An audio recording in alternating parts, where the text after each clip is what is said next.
Welcome to Entertainment Drive-Thru.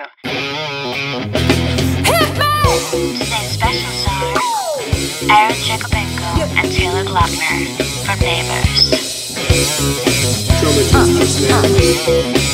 Quiet on the set. Ladies and gentlemen, welcome to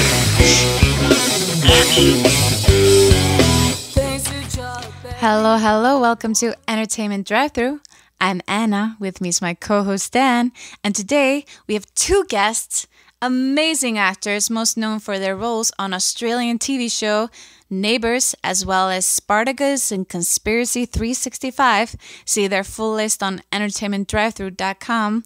Joining us via Skype, let's welcome Jakubenko and Taylor Glockner. Yeah, welcome to the show, guys. Welcome. I hope I didn't butcher your names. Yeah, You do well. just for the record, can you say your last name? My name is Aaron Jakubenko. Yeah. Jakubenko. Those Ukrainians, they're crazy. I don't know why they came up with names like this, eh?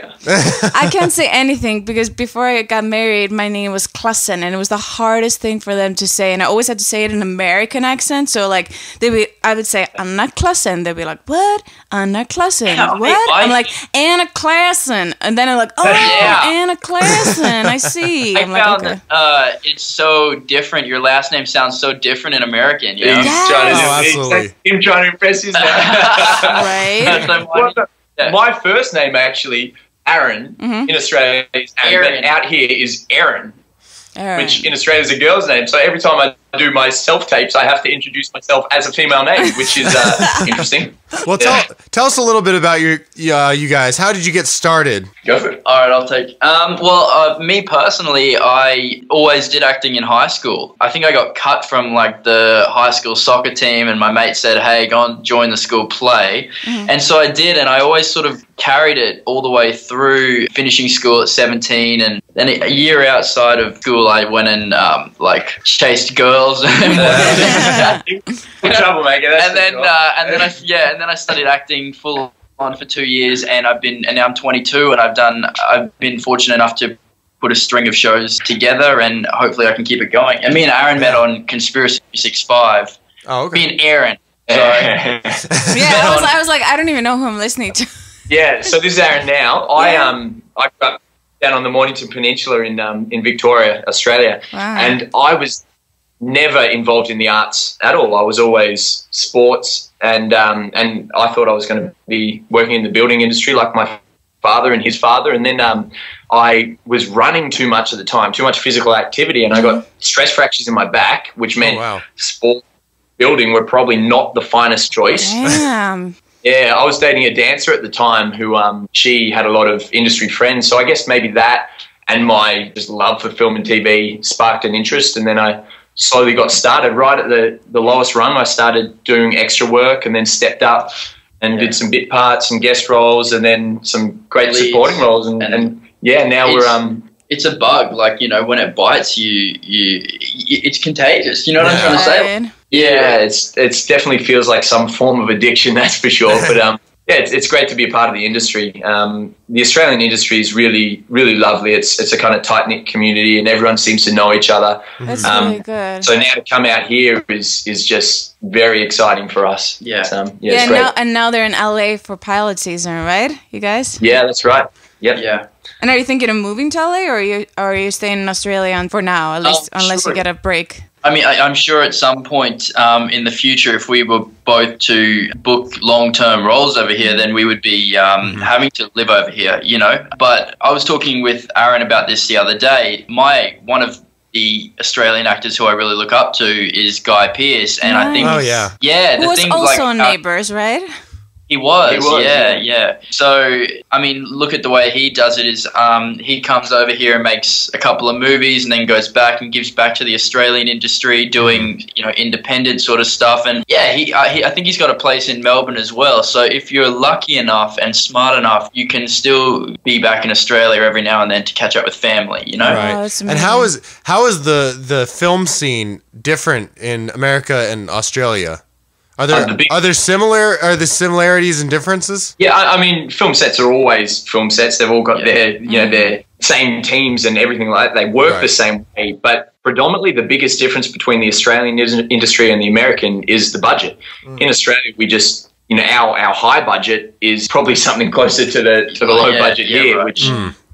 which means we don't have maybe as much of the production value as some of the shows out, some of the film and TV out here. But I think we really have to rely on our writing if it's going to go well. Yeah, that's right. And that's interesting as well to have with a bit of a lower budget. You think, right, well, how can we make up for it by using our imagination and whatnot? But I was reading a statistic the other day that it was what is made in Australia in a year is actually the equivalent to what's made in LA in a week. Really? Yeah, so that's a big difference. And me and Aaron thinking to ourselves, we've both been working pretty steadily in Australia, which is good. So we both our management said to us, you know, you guys got to come out here because there's heaps more opportunity, and if you're doing well back home, you will probably do well out here. So well, I was going to say the only comparison I really know of is between the American and Australian versions of the show Wilfred. Yeah. I mean the production value between those is wildly different.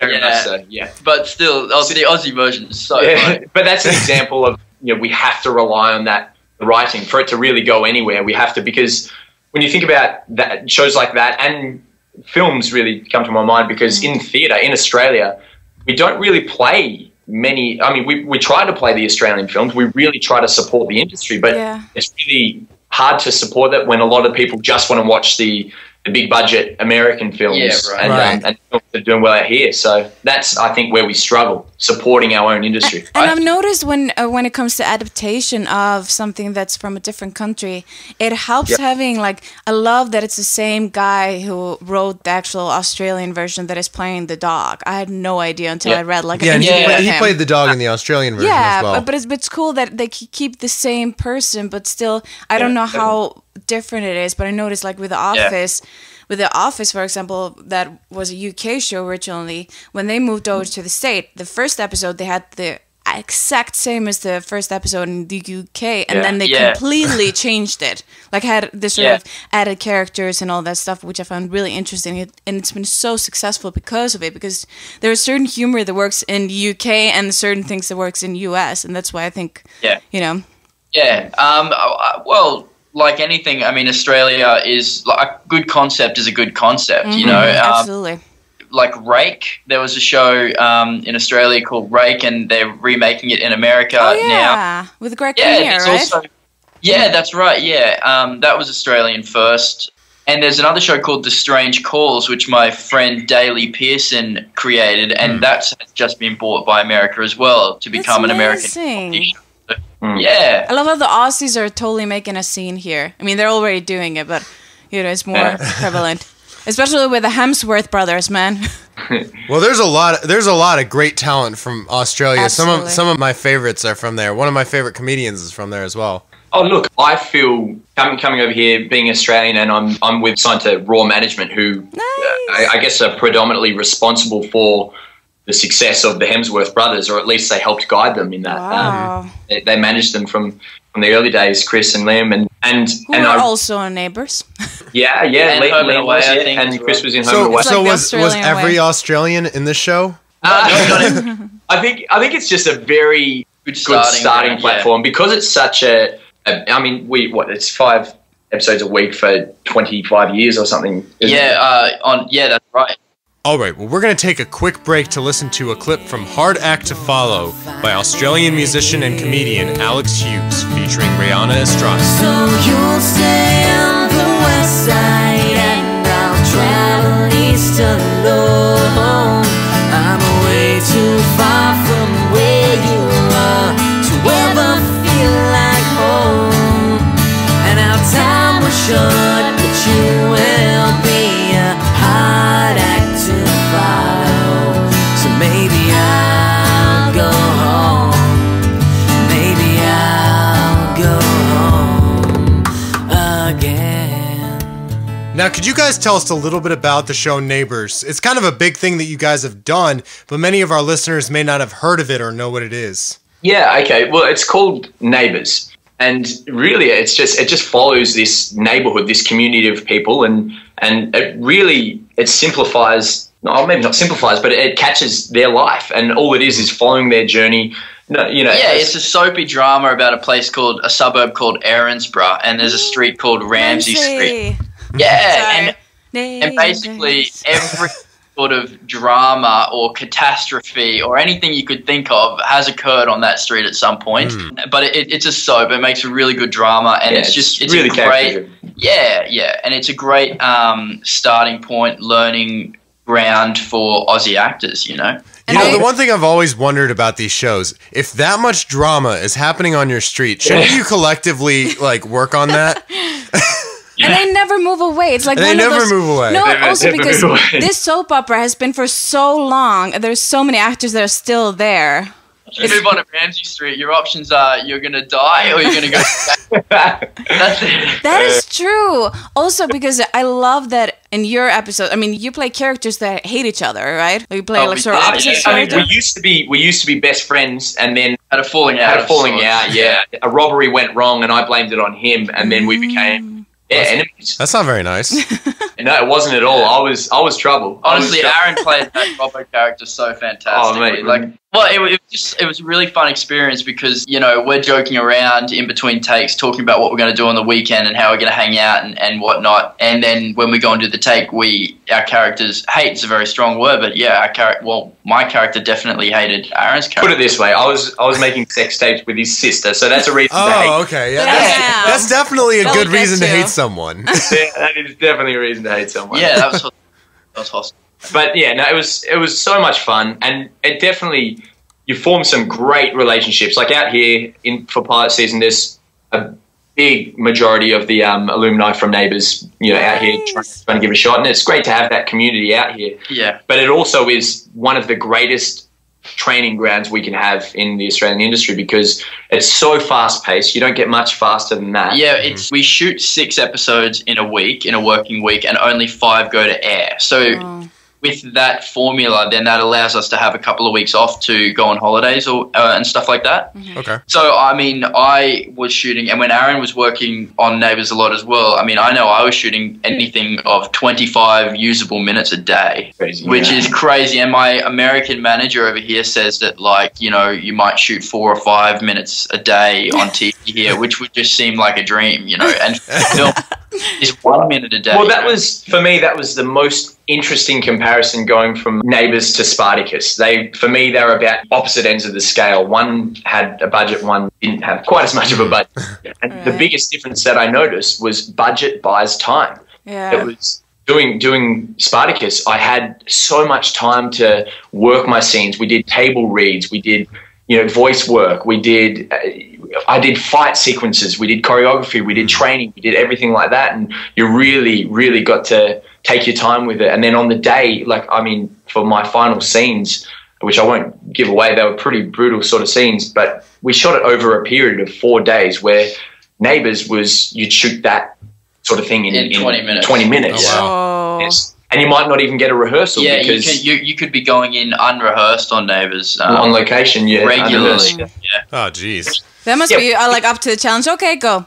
It's exciting and it's scary. It's liberating. When it works and when you watch the scene back and you're happy with it, that's when you're really happy with yourself.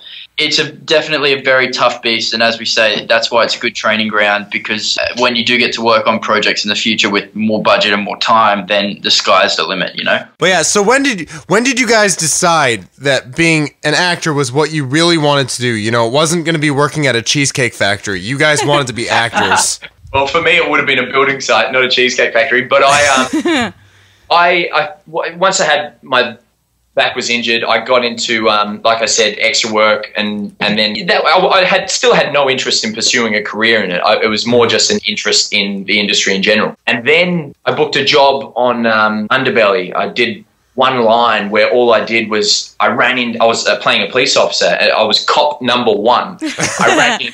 Nice role. I ran in and I shoot some guy in the face. I'm yelling things. Then I chase after this girl. And it was one of the most amazing days of my life. The very next day, I'm on a building site, in a trench, in the pouring rain, digging dirt. Oh, and I'm starting to think, gee, I'm not so bad at this acting thing, and it is so much fun. So that's when I guess my passion slowly started to form. And I remember when I was 18, I was trying to put myself through acting school to finance myself to do it.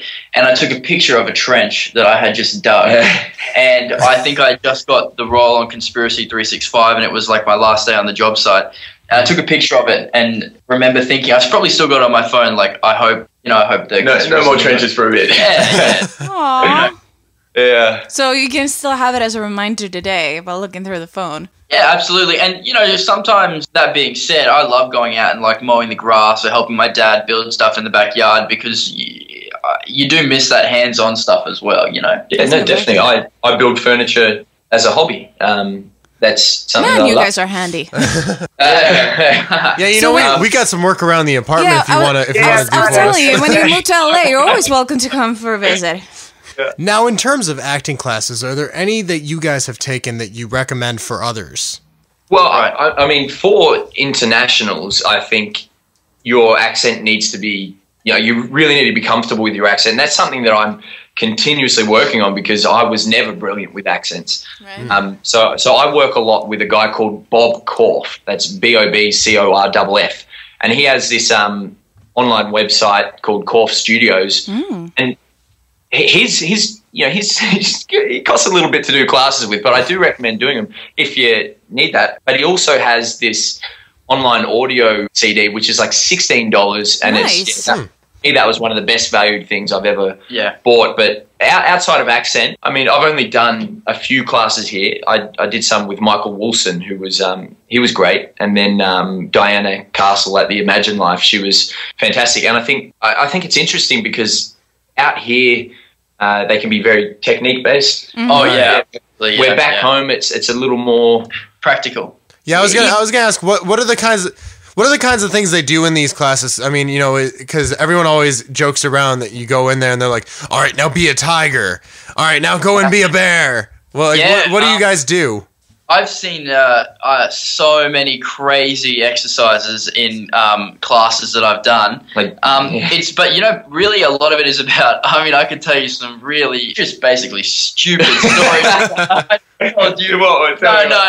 I'm dying to hear that. Come on. Inappropriate. Okay. Right. Yeah. Don't have to twist his arm too much. I did not actually witness this, but I actually heard of.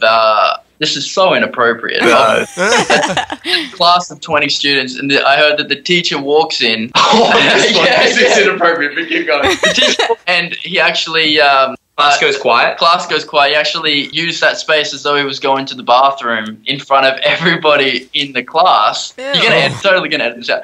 And then after he's finished, he stands up and he says, "That's how much you have to be prepared to let go when you're going to be acting, doing a scene. Wow. You have to care and be comfortable." Which he got. I get the point, but couldn't he also just say, "Hey, everybody, do the ending scene in here, like where everybody's naked and swirling around or the thing"? Yeah. Look, I mean, I think the main thing that I really got from, and still, because I will always continue to do classes. I work a lot with one guy back home called Jasper Bagg. We do one-on-ones all the time. Every time I have an audition, we'll catch up and we'll work it and we work it and we work it.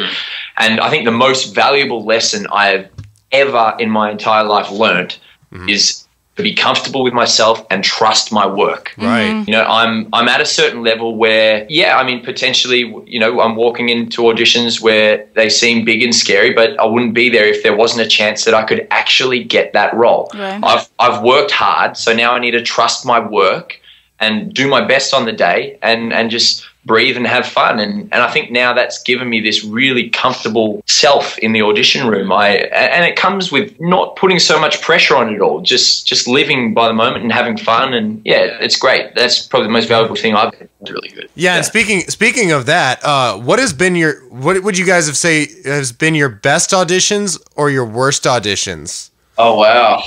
I think your worst auditions are when you're in your head. Like I noticed a while ago, you'd feel something go wrong, like maybe your accent slips or you just don't quite hit where you want. And then as soon as that happens, you're back in your head as a person, not so much as the actor's brain. Right. And it's kind of, you really need to get out of that. You really need to just not worry, not care, just keep going, keep rolling. If you stuff up, don't apologize, just keep going. Yeah. I think for me, some of my best ones were, I love emotional sort of dramas and things like that. And when I can really feel kind of like my heart drop, or I feel that pain that is supposed to come with the role. Yeah. And maybe you cry, or maybe you just get angry and ferocious, and it's just burning inside. It just excites me so much. All right, so let's be honest. You're doing this because we have some women listening to the show, aren't you? No, if I was going to do that, I'd probably talk more about, I don't know, something. No, if it was that, he'd have the camera turned on so they could. Right. Well, to all our female listeners out there, this is the moment where we're just going to turn the camera on. It's gonna be a video of him just going, I love romantic comedies. There we go. There you go. You've got Aaron. Oh, there he is. There he is. Right. Yeah. Oh, There he is. All right, we got. We haven't seen you guys yet. All we've got is your label. And Yeah. Yeah, it's because we're literally in our pajamas. It's the beauty of working at a podcast. We also do that so that the audio quality is better. Right. A fine choice. A well-designed but fine choice. Yeah, and what has been your biggest challenges so far? I mean, in terms of coming to America and also working in Australia, what challenges have you had so far, and how did you overcome them? Well, me personally, probably my biggest challenge was working on Neighbours, because I was making 4 episodes out of every 6, and my character was really pushing a lot of storyline. Like, there was times when A, B, and C storylines were all going through my character. And so I remember one time I was buying a coffee and I met the producer was also buying his coffee, and he said, "How many scenes have you got today?" And I said, 13 scenes, and these scenes are like 4 pages each. And he just said to me, "Wow, that's incredible." But the thing is, you can, as a guest actor, you can have one day when you do 13 scenes, but I was doing like 10 scenes either day on either side of that as well. So I think for me, learning how to learn my lines really quickly and learn my scenes really quickly, and how to work on set, 16 hours of a day, and then still go in the gym afterwards because my character is required to be physically fit. Right. And holding that for probably about 9 months straight. It was really, really intense. So me personally, that was my biggest challenge. I just wanted to say, and I thought this one's an important one, because everyone, especially at the start, does have some form of nerves. And that's the thing. That can really, really hinder your performance. It can make your audition process quite daunting, and really, you would lack your greater performance. So I think the important thing for me, that's why I say back to trusting myself, being happy with who I am, and then trusting my work, know that I've put in the work, and don't slack, put in the work. Right. And then go in the room and just not care so much. That's your chance to play the character. So just do that. Just play the character, and don't be so nervous. Just have fun, try and be yourself, and have a good time. And so that was something that I struggled with for probably the first year. I was nervous in the room, and now it's one of my most favorite moments. Being in the audition room is great. I think it's actually, there's a misconception that it's this big, glamorous, easy life, but it's sorry, we're musicians, we understand. It's actually tough, and I mean, we're not living in a third world country. It's not that sort of tough, but it's not like first world incredibly lifestyles of the rich and famous. It's, you work very hard, and when I'm taking on a text and looking at the scene, it's just like building a table for me. Like, I'll have my process, and I'll be like, right, I'm putting the legs on here, and I'm punching in my choices, and now I'm going to go and put the top of the table on. It's just like building, you know what I mean? Right. Yeah, well, and a lot of people, I mean, I've noticed, before we started even planning this podcast, I mean, everyone talks about doing podcasts like it's the easiest thing in the world. And I agree, there are certain parts that are easy. I mean, hey, these interviews have been a blast. I've had some of the most fun I've ever had in my life doing these interviews. And I mean, right now I'm wearing my Mario pajama pants, but at the same time, all the editing that goes into this, all the planning. I mean, there have been things that we have gone through that have literally been a nightmare.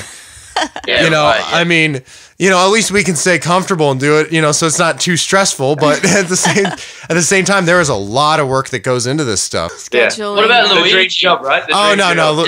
You have to understand, Luigi's always been in the back burner. Oh, cool. Okay. All right. I loved Luigi. I actually always played as him, but you know what? And Yeah, right. he might be on here somewhere. Hey, Oh, he's on the butt. that's so mean. Are we But ready? anyway, we actually have a new challenge for you. We are up to our segment, the question of the week. Question of the week. In this segment, we'll ask our interviewees a new question every week, and they have to think of the funniest answer that they can come up with. To our listeners out there, write in your questions on our Facebook at facebook.com/entertainmentdrivethru and our Twitter at edrivethru, and we just might use it as the question of the week. Now, Taylor and Aaron, are you guys ready? No, but give it a shot. Don't worry, no one is ever ready for this. Okay. All right, That so makes me feel question- somewhat better. Confidence, guys. Confidence. Question is, my plan for world domination begins with what? Wow. Lego blocks. Love. Oh, serious. Okay, so Lego blocks. Yeah, no, probably not. I did just turn that real serious, didn't I? You did. Wait, so Lego blocks. What would you? Yeah. How would you use the Lego blocks for world domination? That's what I want to know. I don't know. It was the first thing that popped to my head. I just watched the Lego movie, and I Oh, thought that's why. Will Ferrell was for world domination. See, you so I do thought- it with the Lego movie. Apparently, it's still on your head. I mean, that's taking over the world right there. He's been doing this entire interview imagining us as Lego characters. Yes. Yeah, well, we haven't seen you yet. Yeah. So, it could actually be true. Maybe you've got these little yellow Lego heads. Little Lego Mario and Luigi. Yeah, see, I've got claws instead of hands. They just kind of move. Right. Okay, I can't really grab stuff. Everything is like a cylinder. And I was one of the girls. I loved Legos because I had a younger brother, so I would always play like cars and Legos and Playmo and all. Oh, that. and it's perfect for Anna because when she wakes up and she has a bad hair day, she just pops off her hair, puts a new one on. Oh, fantastic! Wouldn't that be the dream? That would be amazing. Okay. Well, anyway, I wanted to get onto this question. What are some of you guys? Do you have favorite books? Maybe is it an industry book or just a really inspiring book or a favorite Harry Potter book? Absolutely. Well, I know I just finished reading The Alchemist, and nice Aaron one. recommended it to me. Yeah, and it's sort of like a mutual favorite book that we have now, and we actually discussed at length a lot of the philosophy that is inside that book. And for me, also, like I've always gone to like Michael J. Fox's autobiography, which I really love. Non-fiction, Richard Branson's autobiography. That must be so inspiring. That dude, man. Yeah, I mean, I'm fascinated by entrepreneurial, young men. I actually wanted to ask you guys, do you guys have a specific monologue that you use for auditions and stuff, or does it just depend on the audition? I think it kind of changes all the time. I did a monologue which seemed to work for me. It was one of the main scenes from The Network, an old 60s film. I don't know if you remember that, but You want to give us a little taste of it? Oh, gee, I can't. I don't even know if I can remember. All right, in that case, you don't get the part. Hang on a minute, let us look it up on Google really quick. You know what's funny, actually? My family, we went away to Bali for my cousin's wedding, and my cousins, their family, they're just these wild, crazy, energetic people, and they're all musicians, so they will constantly playing music. Like one of them was, they all music throughout the whole wedding, and then they're kind of like, Aaron, you're not doing anything. Why participating in the wedding? And I said, well, I don't play music. They said, okay, pretty much forced me to. I would have felt terrible if I didn't. So then they made me do the love scene from The Notebook towards my nan. I had to do it to my nan. No! What do you want? What do you want? It's the exact scene. I was doing this to my nan, and I was trying to stay focused. I was trying to be emotional. All my cousins are cracking up laughing, and that was definitely an experience. She must have really enjoyed that, didn't she? Weren't they all laughing? Now I want to hear the two of you guys act that out. Yes! Notebook. Oh, right now. I don't know the words, but we can definitely do a little improv if you want. Okay, sounds good. Wrote 365 letters. Wrote you every day for a year. Why? You're right. I tried. Your mom didn't put him in the post mailbox. Ryan Gosling, I love you. All right, wonderful. I All have right. no idea what just happened then. I felt like we were So just getting basically, way I just too... want to say that our auditions that we've been doing are much better. Now to all the movie companies out there listening in, if they get the role because of this, you have to give us credit. Oh my god. Don't that's so ever get a role for the rest of our lives. We will... Nah. Now, we're getting close to the end of the interview here. Where can people reach you? Do you have websites with your information on it? Like I said, I don't use Instagram or Twitter, but I do have a Facebook page that is Taylor Glockner, and that's the page that I check it like pretty much every day, and it's the one way that anybody can reach me if they want to leave me a comment or show me a photo or something like that. They can do it on my Facebook page because I don't know how to use anything else, but I do understand Facebook. So See, I'm the opposite. Facebook for me is more, I think, just family. But on both Instagram and Twitter, yeah, at my name as it is, you'll find me there. It's hopefully there's no other Aaron Jakubenko. Actually, there is Aaron Jakubenko who I somehow related to. No way. But yeah, you should be able to find me on that. And yeah, I'd love to have a chat. And any questions you guys have, feel free to ask them, or you can go through Entertainment Drive-Thru and maybe trick through any questions that you need. So I'd love to help out. Aaron, what did you say your Instagram was? I'm going to look it up right now and ask you a question. Yes. Don't have Instagram though, so that wouldn't work. Well, thank you so much, guys. It's really been an honor having you on the show. Oh, thank you so much. Thank It's been an absolute pleasure. Thank you. For more information on Taylor and Aaron or the podcast, go to entertainmentdrivethru.com and subscribe on iTunes. Like and follow us on Facebook at facebook.com/entertainmentdrivethru and our Twitter and Instagram at edrivethru. This is Aaron Jakubenko. It's Taylor Glockner. You've been listening to Entertainment Drive-Thru. Enjoy.